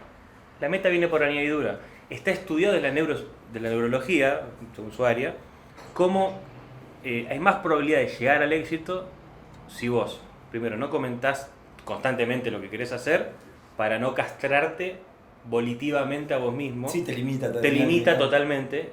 No mires tanto sobre el tema y visualiza el ir. Visualizate entrenando, no con el cuerpo. Va a llegar el cuerpo después. Entonces, creo que por ese lado viene me pasa con los que compiten, por ejemplo. Que sí, en los atletas, sobre todo la motivación. Se ve mucho más marcado en las fluctuaciones. Por ejemplo, no sé, me duele acá, no sé, un ejemplo. Tengo una tendinitis en la corredera bicipital, no sé, cualquier cosa puede pasar. Y viene un torneo. ¿Qué hago? Me preparé. Bueno, vamos a cambiar la técnica de esta manera. Seguí adelante porque vamos a quizás mejorar el total, va a bajar en ese ejercicio para subir nosotros. Vemos, hay que ir llevándolo. Y en el caso de los atletas hay más fluctuaciones competitivas, ¿no? También tiene mucho que ver la frustración ante las derrotas, sí, o el no conseguir el lugar que quería. Hay más en juego. Una persona que va al gimnasio para sentirse bien, quizás puede sentirse fuera de lugar si va a un lugar con toda gente con muy buen cuerpo, ya recién arranca, ¿viste? Pasa que aparte son ambientes que quizás no son inclusivos. Hay lugares como muy top y viene uno que no está en forma y lo miran mal, ¿viste? Eso me parece mal a mí.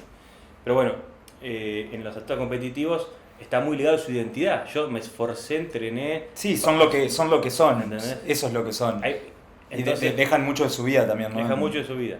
En ellos no hay una motivación quizás para entrenar, porque ya se dedican a eso y no tienen esos problemas, pero sí a veces la tienen para competir. Cuando dicen no voy a llegar tan bien, pues tenés que hacerle ver como entrenador el valor de la experiencia competitiva, más allá del resultado, del poner, de que haga emerger todo lo que estuviste haciendo. No importa la medalla. Como yo siempre te digo, les digo a los que entreno, esto no es una maratón, pero no es un sprint, es una maratón. No importa. Ejemplo, Fedor Emelianenko, un peleador ruso de MMA, muy conocido, fue uno de los mejores de la historia. Él empezó con el judo, ¿no? Y en 7 torneos salió último, ¿no? Último. ¿Sí? ¿Cómo? 7 torneos, último. En el 8º salió primero. Y fue campeón mundial de sambo y campeón mundial de MMA. ¿Cómo nos gustan esas historias también? Y vos decís, el tipo nunca dijo. Y si tardaba en vez de 7 veces 10, iba a seguir yendo a competir. Y vos decís, él vino por añadidura el resultado. Entonces creo que esos son los ejemplos. No, y también la fortaleza y también la asimilación, volviendo un poco quizás no al atleta, sino a una persona que entrena, de generar hábito. O sea, me pasa mucho en las consultas, claro, quizás hábito, sí. de una persona que capaz dice, no, yo no desayuno de mañana, y la pregunta es, bueno, bien, ¿por qué no desayunás? Sí, sí. No, porque no tengo ganas. Porque yo le digo, bueno, uno cuando te despertás, ¿tenés ganas de lavarte los dientes? Y No. obviamente uno después con el tiempo que ya se quita el mal aliento y Sí, todo, sí. está bueno, pero no hay algo placentero de liberación de dopamina. Nada, claro. Es un hábito, lo haces hábito. porque corresponde hacerlo. Exacto. Bueno, a veces se trata de incorporar hábitos también, ¿no? Para entender que la motivación se puede perder, pero hay que construir hábitos. Totalmente.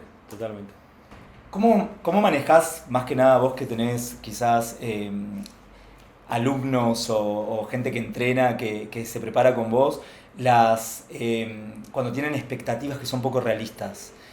¿Cómo se maneja eso? Y mira, me pasó a mí también, por ejemplo, yo empecé a entrenar y quería ser el más fuerte del mundo. Que por un lado es propio de la juventud, ¿no? Esas ideas máximas de la gloria, más que nada el hombre dice, no, quiero ser el más fuerte, el más rápido, el mejor marcado, lo que sea. No es que esté mal, es parte del impulso de la humanidad también, esa búsqueda de ideas máximas que tiene mayormente la juventud. Pero sí creo que es dañino esa hiperrealidad que las redes terminan imprimiendo en los valores de las personas. Si no sos Brad Pitt, sos feo, y si no tenés el cuerpo de Tavi Castro, estás mal, y si no tenés la fuerza de... No es así. No, porque además eso hace también que caigas todo el tiempo en comparaciones. Todo el tiempo vas a sentirte en déficit con el sistema, en que no tenés plata, en que no tenés belleza, no tenés la mejor pareja, lo que sea. Y eso para mí es nocivo, porque nadie sabe lo que a vos te costó llegar y el valor que tiene intrínseco, que es lo más importante. Porque bueno, sabes de dónde salió cada uno, sin menospreciar el éxito de nadie. No, cada uno tiene sus batallas internas y se respetar. O sea, la batalla tiene que ser contra uno mismo. Es difícil porque todo el tiempo te bombardea el sistema con comparaciones. Sí, con expectativas que se vuelven poco realistas. Y porque tienen que ver también con personas que quizás están hace 20 años haciendo algo y tú no podés compararte o intentar conseguir eso con esa velocidad. Me pasa en la planificación. Ya que me hiciste disparar un recuerdo. Algunas veces, no muchas, me pasa que alguien que quiere progresar, que le mete garra, que entrena, hace más peso que el que le puse. No, me sentía bien y puse más peso. No, ese peso que yo te había puesto respondía a una oscilación de la carga determinada. Vos que puedas no quiere decir que debas. Entonces ahí estás operando desde la ansiedad y no desde la lógica del entrenamiento. Entonces hiciste primar una emocionalidad, como vos decías antes, estás en el gimnasio y querés mover más peso porque alguien te está mirando. A mí me pasó 1.000.000 de veces eso. Y quizás así me lesioné. O no progresé también. Entonces, vos tenés tu rutina. Al lado se pone un tipo a hacer más pecho que vos. Bueno, felicito. Y el tipo capaz que dice, no, moví más peso que vos. ¿Y? Claro. Vos tenés tu rutina. Y lo sagrado es respetar la rutina. Creo que ahí uno genera autorrespeto y disciplina y demás, cuando logra eximirse de ese condicionante social. No, y pasa mucho también de que se entrena muchas veces sin rutina o sin planificación. Sí. Ahí es mucho más difícil de manejar, incluso porque ¿cuál es la comparativa si ni siquiera te puedes comparar con vos mismo respecto a la evolución y a la planificación? De hecho, en el powerlifting se utiliza mucho el concepto de PR, Personal Record, que sería, vos podés tener un récord no solamente por mover más peso, sino también por mover más repeticiones dentro de un peso determinado. Entonces, está bueno porque son micro desafíos, micro victorias que hacen que no estés trabajando al máximo. Quizás nunca hiciste 4 repeticiones con 100 kilos. Bueno, es una victoria. Esto es interesante. Se usa mucho también en CrossFit lo de PR. PR, claro, CrossFit también. Bueno, me voy a meter pulada powerlifting muy específico, pero no. No, porque quería decirte rápido así, que para vos llegar a una meta de kilaje determinado, ¿no? Vos tenés un árbol de relación de series y repeticiones. ¿Qué voy con esto? Si vos haces 100 kilos, deberías poder hacer 5 de 5 con 80% de eso, con 80 kilos. Pero vamos a poner que vos no llegás a eso. Haces 5 de 4, 5 de 3. ¿Qué te está diciendo? Te está marcando que hay una falta de estructura ahí. Vos tenés una fuerza máxima más elevada de lo que tu estructura te permite. Quiere decir que tenés o mucha fibra explosiva, o muy buena conducción nerviosa, o mucha predisposición al esfuerzo. Pero estás carente de esa capacidad de trabajo, porque justamente no llegas al volumen ese. O vamos a hablar de otro rango. Si haces 100 kilos una repetición, te voy a hacer 3 por 12 con 65 kilos. Vamos a poner que puedes hacer 3 por 20 con 65 kilos. ¿Qué quiere decir? O sos un remero nato, todo fila lenta, o tu máximo no es ese. Es decir, mientras vos más cumplas los estándares de repetición en relación al peso máximo, más probable que superes ese máximo. Entonces, antes de subir de 100 a 110, garantízate haber cumplido todos esos protocolos. Porque quiere decir que cada protocolo te desafía desde una forma diferente. Algunos te desafían tu resistencia metabólica, otros te desafían tu eficiencia motriz. Todas capacidades funcionales que está bueno diferente. abarcar. Y si vos las abarcás, sos más completo. Y es más probable que avances de manera más prolija. Sí, claro. Exactamente. Porque quizás puede ser más peso, pero todo... Sí, porque si tenés quizás mucha resistencia pero poca fuerza, tiene que ver con ir avanzando no solo en una capacidad, o sea, no solo en la resistencia, sino también en tu capacidad de oxidar, en tu capacidad de movilizar peso. Tachando, le doy el 5% al 80%, listo, o al 85%, ahora me voy a hacer, y así, vas tachando, antes de subir el peso. Va a ser que vas a subir y va a ser menos probable la meseta. Esto es info útil sobre todo para personas que quizás no cuentan con un personal o con un médico deportólogo que los esté siguiendo, como para decir, bueno, listo, o sea, tiene que ver con varias capacidades y ir planificando de esa manera. Es la idea también de este podcast, ¿no? Como que vayan tomando conceptos y que les sirvan para poder volcarlos a sus planificaciones. Claro.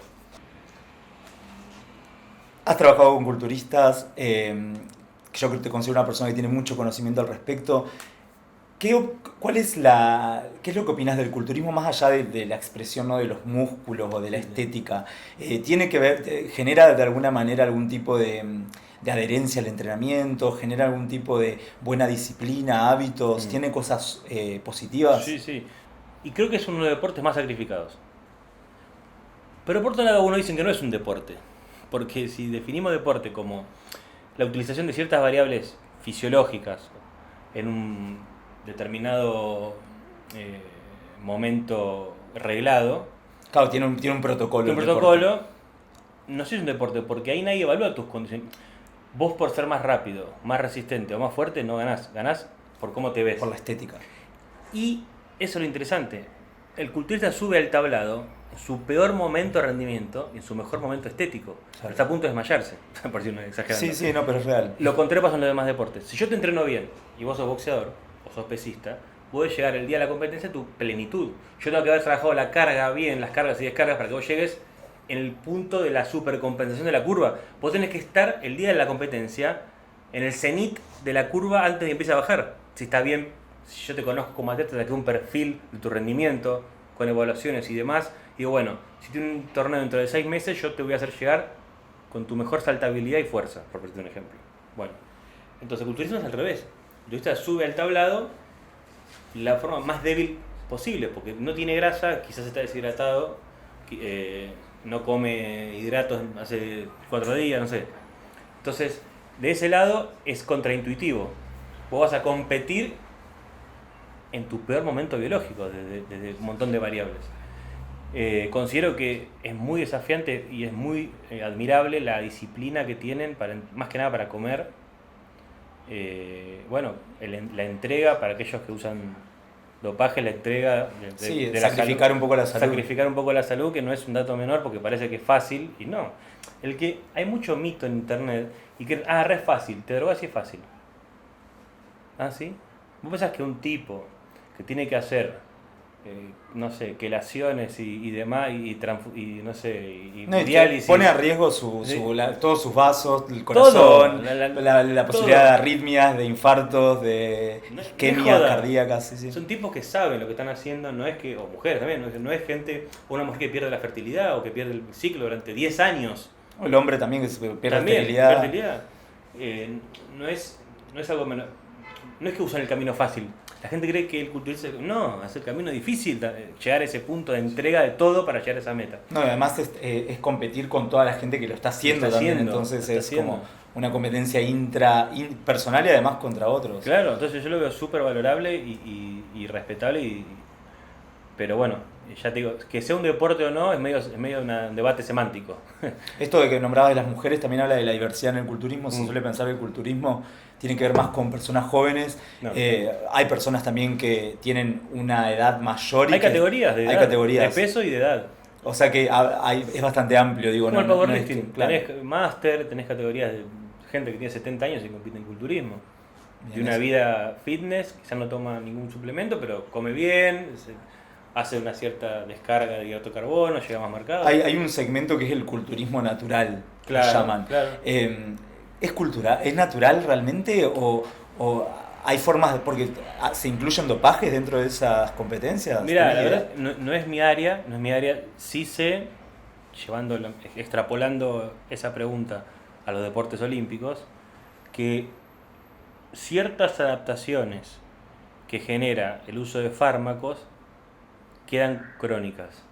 Ejemplo, si vos a un pibe de 24 años le haces hacer 3 ciclos de 4 meses, por un ejemplo, la respuesta al entrenamiento a la congestión va a ser aumentada el resto de su vida.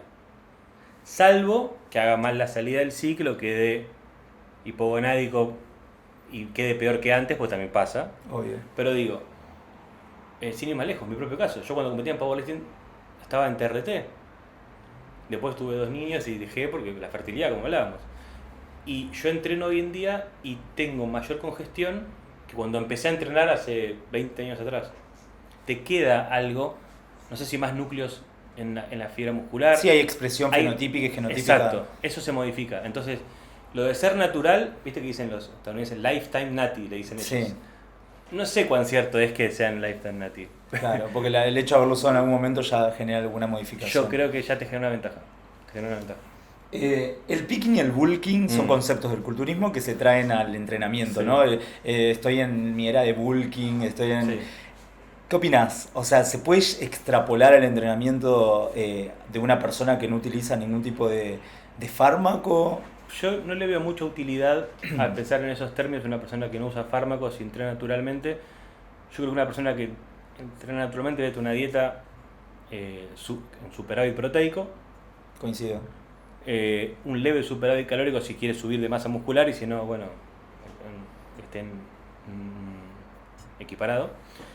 Y que la progresión muscular sea lenta y constante como hablábamos. Y para mí a eso que dijiste vos que me parece perfecto, le agregaría con una buena cantidad de carbohidratos en la dieta. Que claro, es algo que está hoy en día como súper castigado, más que nada por lo inflamatorios que son, pero en una persona que quiere progresión, necesita, sí o sí. Es la fuente principal de energía, el glucógeno y sobre todo también las acciones que tiene en el músculo. Así que entonces en ese caso, en una persona natural no le veo sentido a decir, bueno, ahora hago un mes de corte para ir a la playa. Te vas a perder músculo, no sirve. Vos tenés que vivir una vida que tienda a la ganancia de masa muscular, de la ganancia de fuerza, en esa dosis mínima que decíamos. ¿Por qué? Porque en biología generalmente no existe el mantenimiento. Generalmente los sistemas y los tejidos y los órganos y las funciones tienden a degradarse o aumentar. Es difícil decir, no, yo mantengo mi dedos máximo igual toda la... Vos tenés que entrenar para superarlo y quizás lo mantenés. Claro. Pero tu entrenamiento tiene que ser para superarse. En tanto vos entrenes para mantener, ¿qué quiere decir entrenar para mantener? Vamos para atrás en el concepto.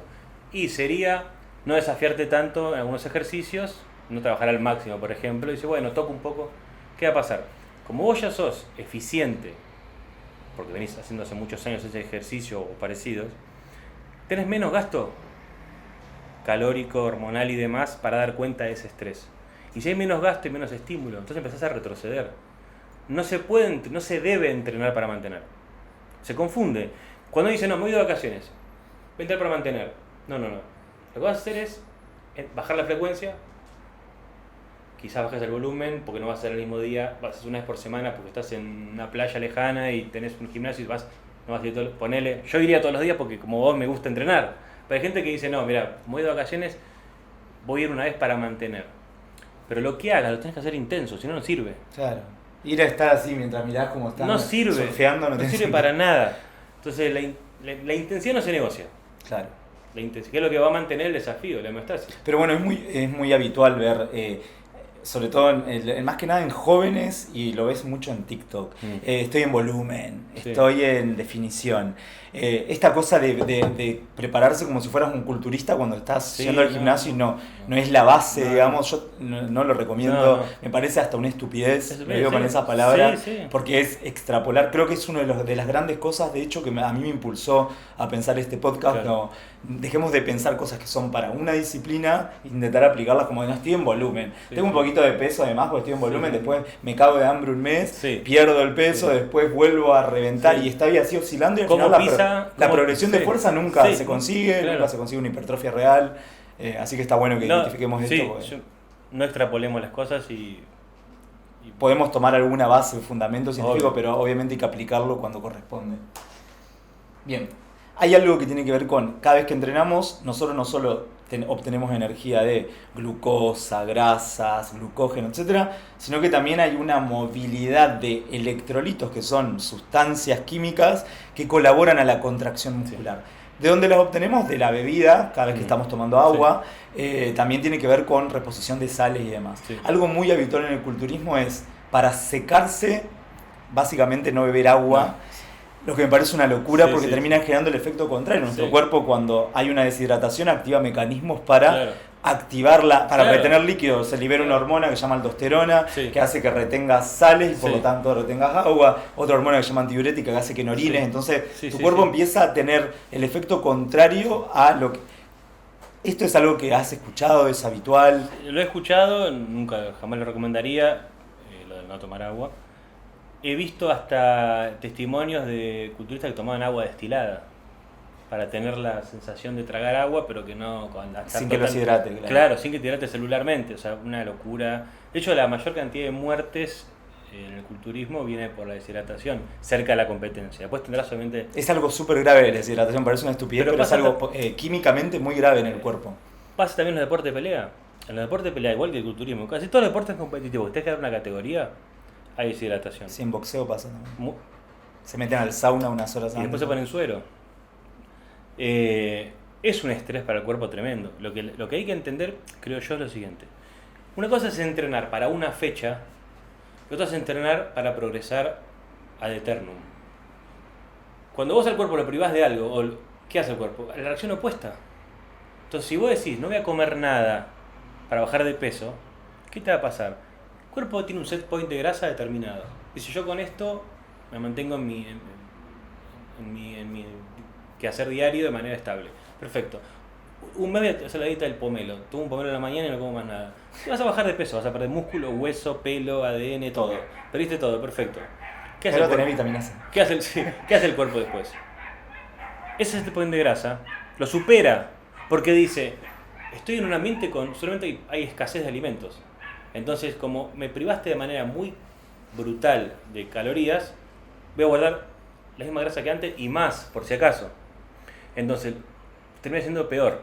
Entonces, los cambios tienen que ser paulatinos, para más o para menos, tienen que ser lo menor unidad posible. Y tenemos que entender esto de que cada vez que nosotros hacemos algo, nuestro cuerpo internamente, si es en detrimento de nuestra salud, activa mecanismos que son contrarios. Si vos te querés deshidratar, tu cuerpo te va a buscar retener líquido, va a terminar generando el efecto contrario. Si vos dejás de consumir absolutamente todo el glucógeno, también sucede lo mismo. Tu cuerpo empieza a generar mecanismos para producir glucosa. Se puede obtener glucosa de otras, desde las mismas grasas, se puede obtener de los aminoácidos. O sea que el cuerpo siempre tiende a lo contrario si nosotros lo llevamos al extremo. La recomendación acá sería, si se toma alguno de estos conceptos, hacerlo en forma paulatina y obviamente con un acompañamiento, ¿no? De alguien que sepa y que te pueda acompañar y que no te mueras en el transcurso. Yo nunca haría una disminución de líquidos para alguien que no va a competir. Si va a competir y es un profesional y sabe lo que es, está asesorado con un médico que lo va midiendo y lo va acompañando, que lo haga. Pero jamás una persona que entrena por estar mejor, o sea, no le veo sentido. No, pues me voy de vacaciones este mes. Es una ridiculez. No tiene sentido. Va a estar peor después. Bien, respecto al futuro en el entrenamiento, ¿no? Y la importancia que tiene quizás todos los avances tecnológicos que hay. ¿Hay algún tipo de recomendación o algo que hayas visto como que sea de lo último en hipertrofia o en fuerza que se pueda aplicar respecto a los avances? ¿O se mantiene, o es volver a lo mismo lo que decíamos hoy, volver a lo básico y construir desde lo básico? Eso está bueno, porque dispara primero todo un área de análisis que sería ¿por qué entrenamos? ¿No? Y uno entrena, el entrenamiento es un constructo cultural, es un producto del conocimiento, que ningún animal entrena. Vos no ves a un león practicando sus gemelos antes de cazar una gacela. El mismo quehacer caótico natural mantiene sus sistemas biológicos en óptimo nivel de estímulo. La carencia de comida, la luz a la mañana a tal hora que entra y codifica el ciclo circadiano, el frío, el grounding. Estamos diseñados, tenemos un diseño biológico determinado, diseñado y que se expresa de manera óptima en un estado natural. Si vivimos en la ciudad, vivimos en estado de cautiverio, en términos etológicos. Entonces, ¿qué le pasa a un animal que está en cautiverio? Si es un animal complejo neuronalmente, tiene psicosis, se vuelve loco. Empieza a caminar en círculo, un oso polar, porque no está hecho para eso. Si es una araña, como no tiene casi razonamiento, tiene percepción, no le pasa nada. Pero un elefante, un animal grande, una orca, se vuelve loco. Bueno, entonces si vos eso lo llevas al humano, que es mucho más complejo todavía, te das cuenta que nuestras desadaptaciones que propone la vida del confort urbano necesitan sí o sí de una contramedida que las tenga en cuenta. Y ahí entra el entrenamiento. Y a medida que el entrenamiento se mejora, porque la ciencia avanza y se sabe en fisiología que esto sirve y esto no, en estrategia de entrenamiento, eso viene a compensar en lo posible las desadaptaciones. O sea, ahora hay Rappi, no tenés que ir a comprar y llamás el helado y viene a tu casa. Sí, cada vez más sedentarismo. Vos estás diseñado para tener hambre, ¿no? Y te dicen en el clan Pleistoceno superior, la hembra del clan dice, tienen hambre los pibes. Y vos decís, no, pero matar el mamut pesa 12 toneladas, ¿no? Dale, anda. Bueno, salir a cazar es un estrés.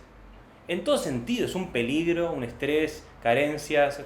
Es un desafío. Un desafío extremo a la cacería. Más que el humano, generalmente, depende de la etnia, ¿no? Pero solía cazar por emboscada y acecho.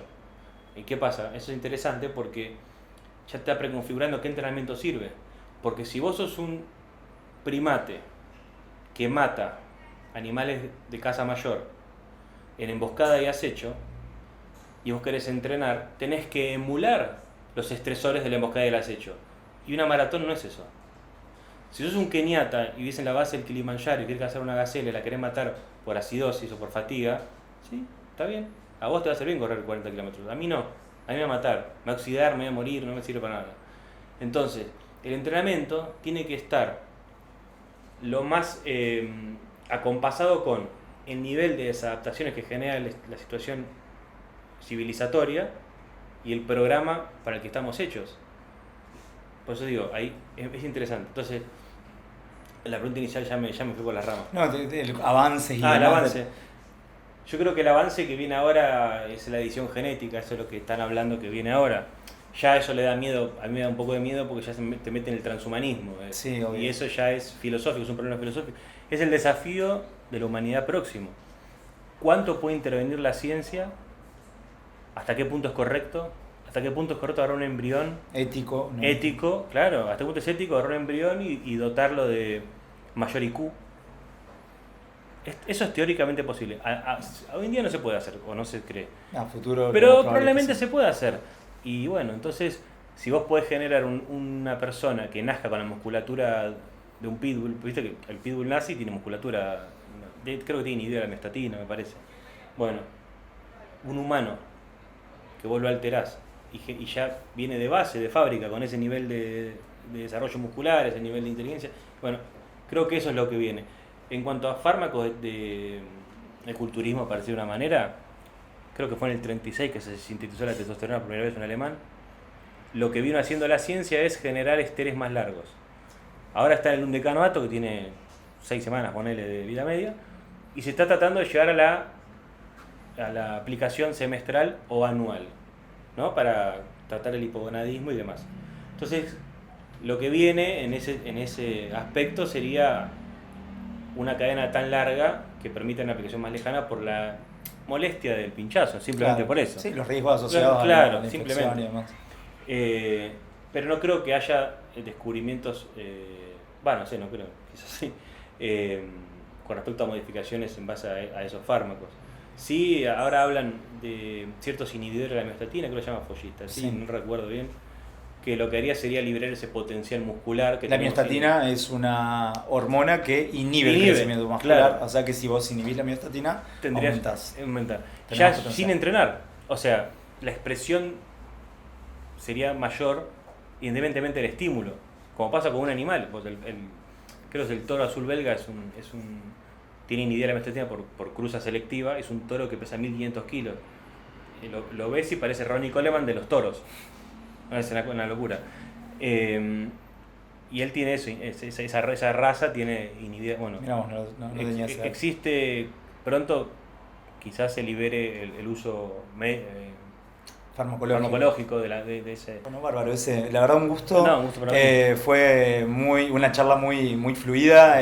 Yo sabía que iba a ser así porque te conozco, sé que sos muy crack. Vos. Tengo mucha admiración hacia vos, así que nada, estoy muy contento en haberte invitado y que seas el primer invitado del podcast. Muchas gracias. Un honor. La idea es, obviamente, que vuelvas cuando quieras. En algún momento podemos meter algún entrenamiento juntos estaría bueno. y mostrar también algunas cosas de técnica o cosas que vos en eso sos mucho más pro que yo. Así que nada, un gusto, te agradezco mucho, fue un placer. Gracias. Si llegaste hasta acá es porque estás buscando un cambio. Espero que te haya resultado útil este episodio. Te invito a suscribirte y a seguirme en mis redes sociales donde comparto contenido exclusivo. La idea de esto es mejorar nuestro entrenamiento y volverlo mucho más inteligente. No estás solo, somos muchos. Nos vemos.